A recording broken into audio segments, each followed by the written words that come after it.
We have another tragic shooting in America. We had it over the weekend. On Sunday, a gunman opened fire in a crowd of people that were doing nothing but participating in and watching an esports tournament that was happening at a bar in Jacksonville. Now, it turns out 3 people were killed, including the gunman that took his own life. 11 others were injured. And so, I mean, look, let me get into the details of this, okay, before I really go further. Now, the gunman is named David Katz. Now, we kind of have a policy on the show. We'll say the name in the first day, and then we'll stop saying the name, and we'll refer to him as a such and such shooter. I know that gets a little confusing because at some point in America, we're going to have to start asking, like when we refer to, okay, the Jacksonville shooter or the Georgia or, Atlanta shooter or whatever. At some point, we're going to be like, which one? Because we have so many disastrous mass shootings here in America, and it really is an enormous problem. But we're not quite at that point. So we'll refer to him afterwards as the Jacksonville shooter. But his name is David Katz, who was an avid esports player, apparently, and is a white guy. So I'm just going to get that out there right now, which is why you have not seen Donald Trump tweet anything and haven't seen the right wing really say a whole lot about this. Now, according to Yahoo News, shooting broke out during the regional qualifier for the Madden 19 online football game tournament at the GLHF game bar. So, look, so esports has taken off in the last few years. You have games like apparently Madden's a big one. You also have Fortnite. You also have Overwatch. You also had back in my day, we had the Counter-Strike. Which I still think gets a lot of play as well. And so esports is huge. And so with more people getting involved and more people going and more people watching, it's like $1 billion industry now, there's going to be more attention paid to it. So, but when something like this happens, that attention, of course, is going to end up being framed in a negative way. And I'll get to that later, right? Now, witnesses told local media that Katz was angry because he had lost a tournament. So, as I said before, he's white. He's a white guy, didn't win, got really upset about it, so he went and got his gun and then murdered 2 people. So, that right there immediately makes me think of he had an entirely enormous sense of entitlement. And we've seen this before, right? From other white shooters. For example, the incel shooter. Oh, I was entitled to have sex with women. And since I didn't, and since I couldn't, I opted to murder them instead because that's my right. It was my right to win this tournament. I'm just that good. And so I didn't win this time. So I had to get my gun and I had to murder people. So that's the situation. That is the entitlement mentality that they have right here. So, and I just have to mention that because, again, like people might be like, oh, you don't understand, he might have mental issues. No, he's entitled. He's an entitled person. And he felt that he was entitled to a win that he did not earn. And that's one of the things that frustrates me the most. But anyway, local media, and let's get to the victims here.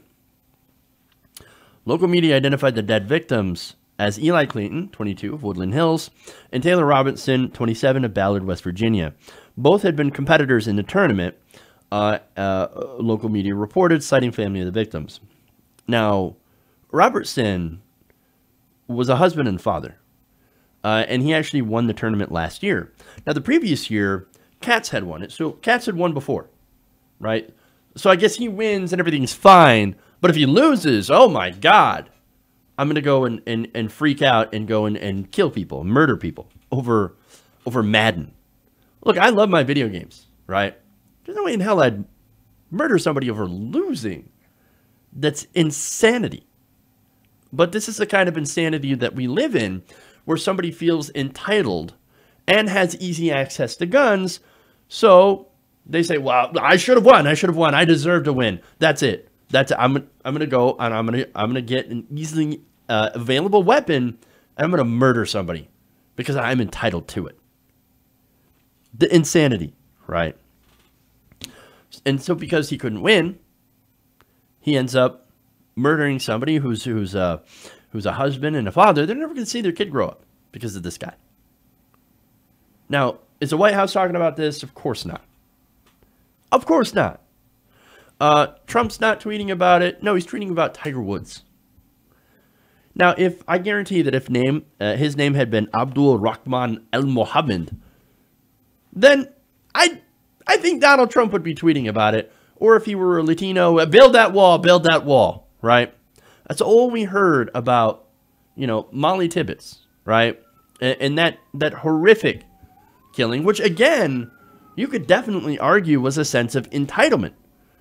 Again, the guy who killed Molly Tibbetts was like after her, right? Trying to get her to sleep with him and all that stuff. That's that entitlement mentality, right? Well, no, I'm entitled to you. No, you're not. And when they don't get what they want, when they get denied, well then that's it. They go and they feel justified in doing this, which is horrible. But the problem is look, you've got this selective outrage, and that's why I mentioned Trump. All these killings are absolutely outrageous.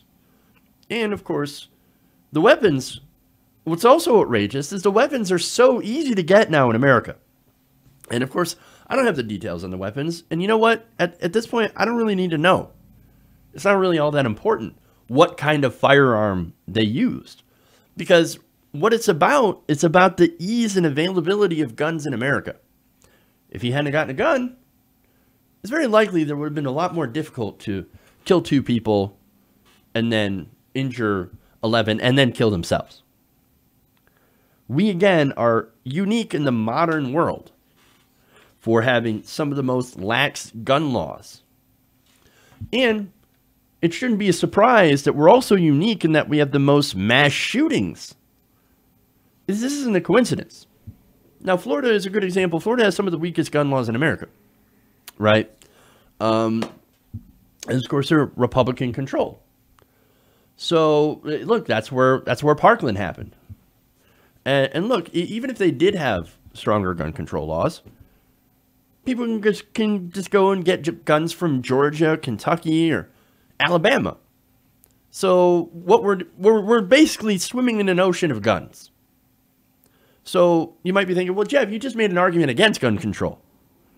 But here's the thing. Look, Republicans want to talk about the shootings in Chicago, and that's what they always go to, right? And that's our go-to to say gun control doesn't work. Now, if it feels like that I'm making that argument, no, you're wrong. They say, oh, because it doesn't work here, it means gun control laws don't work, period. No. The thing about Chicago is you can drive to Indiana and buy an arsenal and bring it back to Chicago. You're going to have local gun control, and this is what we have in America. We have places with very strong local gun control and places with very, very lax gun control, all within 30 minutes to an hour of each other. Local gun control doesn't work. Because, look, if we're going to have gun control, it needs to be on a national level. Or not at all. The only way it's going to work is if we have uniform gun measures in all states. So that you just can't go to the next state a half hour over, stock up on an arsenal, and bring it back. And have those guns be used in shootings. Because that's what's happening right now. So, and again, that's frustrating, right? And look, good luck on getting national gun control, by the way, because look, the problem is that our country is obsessed with guns and obsessed with their so-called freedom. Well, this is freedom, right? This is the result of your freedom to own whatever firearm you want. And we can't even admit what the real problem is. So, but look, the problem is Again, getting access to weapons and how we have so many guns here in America. But here's the thing, and I can guarantee that maybe not today, maybe not tomorrow, but very, very soon, somebody's going to look at this, right? They're going to analyze, they're going to be doing some analysis of this situation, and instead of saying, boy, we do have a problem with people getting access to guns and people not having access to mental health, and I'm not sure if that's the case in this case, but definitely guns, access to guns, that was a big factor here. Maybe the most important factor. But instead of looking at that, somebody's going to go, you know what the problem is? Those goddamn violent video games. I can guarantee it. This happened at a video game tournament. And so, and look, this was even live streamed on Twitch. So now social media is getting involved, right? And they're like, oh, we got a problem with social media. We got a problem with video games. But no mention of the guns. Again, this happened at a Madden tournament. This is not a violent video game. If you think Madden is violent, then you probably think football is violent because that's what it is. It's a football game, right? So go ahead and make that argument if that's what you're going to do. But you're going to look absolutely ridiculous when doing it. But here's the thing. We've got something that they don't have. Facts. As per the Washington Post, video game consumption based on international data, and they looked at this, right, does not seem to correlate at all with an increase in gun violence. The countries where video games are popular also tend to be the world's most safest. Now, why is that? It's because generally they're developed countries. Now, what is one of the hallmarks of a developed country? Gun control laws. So high, technology, of course, democratic principles, things like that, democracy. But it also comes along with, higher incomes, higher taxes, higher regulation, and of course, gun control laws. So the United States is unique in the fact that we don't have those gun control laws, even though we are a modern country. In America, look, here's the thing. If you want to make the argument that, no, it's violent media, it's movies that are violent, it's video games that are violent. Well, here's the thing. Those other countries that have low gun shooting, right? Low gun deaths. Yet they have high video game and movie consumptions. They're not watching different movies. They're not playing different video games. They're watching the same kinds of violent movies. They're playing the same kinds of violent video games that we do in America. And yet they have less shootings. Why? What's the difference? Well, they actually have gun regulation. They have strict gun control laws. In America, we have lots of video games, lots of violent movies, but lots and lots of guns. And yet, for some reason, we have the most shootings. Isn't that weird? No, it's not weird. It's math.